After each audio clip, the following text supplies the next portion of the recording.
Voilà, non, sinon la vie est assez triste. Enfin, c'est triste, hein, globalement, de revenir sur le marché de la séduction à 37 balais. Hein, il n'y a plus trop de romantisme, hein, c'est terminé.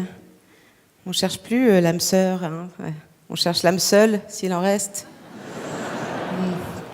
Et puis on voit le vice des mecs à l'œuvre en plus. On voit les traquenards quand on a un peu vécu. Là, l'autre jour, je buvais un verre avec un mec. Et il s'était rien passé entre nous, mais bon, il y avait une petite tension quand même. Et du coup, bon, lui, il jouait à Monsieur Parfait, ce qui peut ne pas être désagréable quand c'est fait avec finesse. Hein. Sauf que là, le mec me dit, moi, le truc que je préfère faire dans la vie, c'est faire des massages. Ouais, je pourrais faire ça toute la journée, moi. Moi, tu me files des bougies, des huiles essentielles, une musique douce, c'est l'autoroute du kiff. Hein. Je masse. Mais toi, tu aimes bien qu'on te masse ou pas du tout, toi ?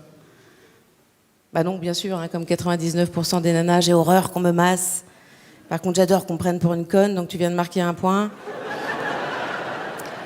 Non, mais comme si je savais pas qu'une fois qu'on aurait baisé, le massage allait devenir une monnaie d'échange entre nous. Hein, c'est ça, les hommes adorent faire des massages la première semaine. J'ai l'impression qu'on est comme un tube de pommade, hein, avec la posologie sur le dos, massé jusqu'à pénétration. Après, c'est bon. Hein,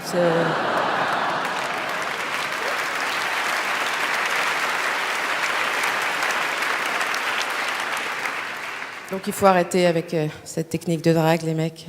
J'adore faire des massages. On est au courant, je veux dire que c'est valable pour 2 massages spontanés. Hein. Peut-être 3 si le mec est vraiment dégueulasse et a besoin de lutter un peu plus pour se faire accepter, mais pas beaucoup plus. Alors, j'aime pas aller là-dedans, mais c'est vrai que là-dessus, quand même, les nanas sont quand même moins hypocrites et beaucoup plus classe que les hommes. Je veux dire, je pense qu'aucun homme dans cette salle ne s'est jamais fait draguer par une nana qui lui aurait dit moi, le truc que je préfère faire dans la vie, c'est sucer une bonne bite. Ouais. Ah non, moi je pourrais faire ça toute la journée. Moi, tu me mets une bite dans la bouche, un coussin sous les genoux et un match de foot, c'est l'autoroute du kiff. Hein. Je suce. Ouais, c'est... Ouais.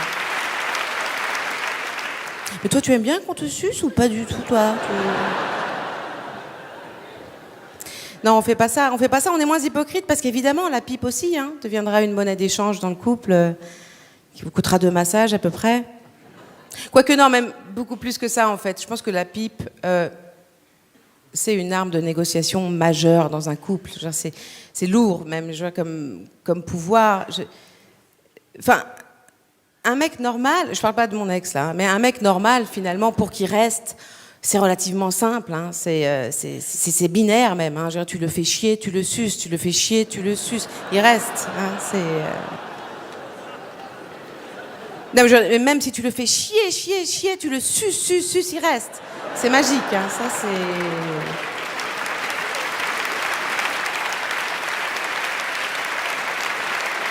Et d'ailleurs, ils ont une technique pour nous faire comprendre qu'ils sont arrivés à une overdose d'embrouille, vraiment, qu'ils en peuvent plus. C'est quand ils nous disent « Non mais là, tu me pompes !»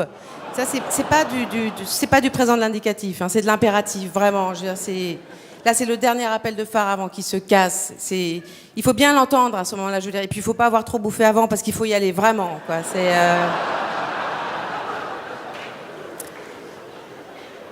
Alors, puisqu'on parle de fellation, je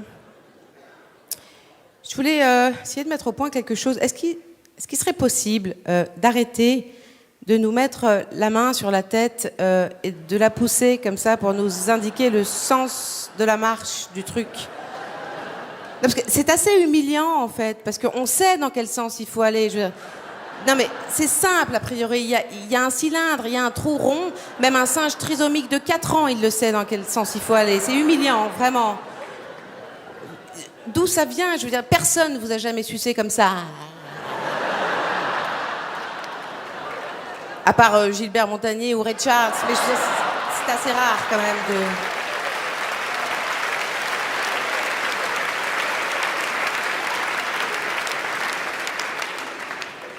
Et aussi, éventuellement, d'arrêter de nous dire, à un moment où on a peu de chance de pouvoir répondre, c'est bon, hein. C'est bon, tu l'aimes, hein. Si c'était bon, ça se saurait, d'accord ? Il y aurait des Mr Freeze saveur beat, peut-être. Merci, c'était Blanche. Merci beaucoup.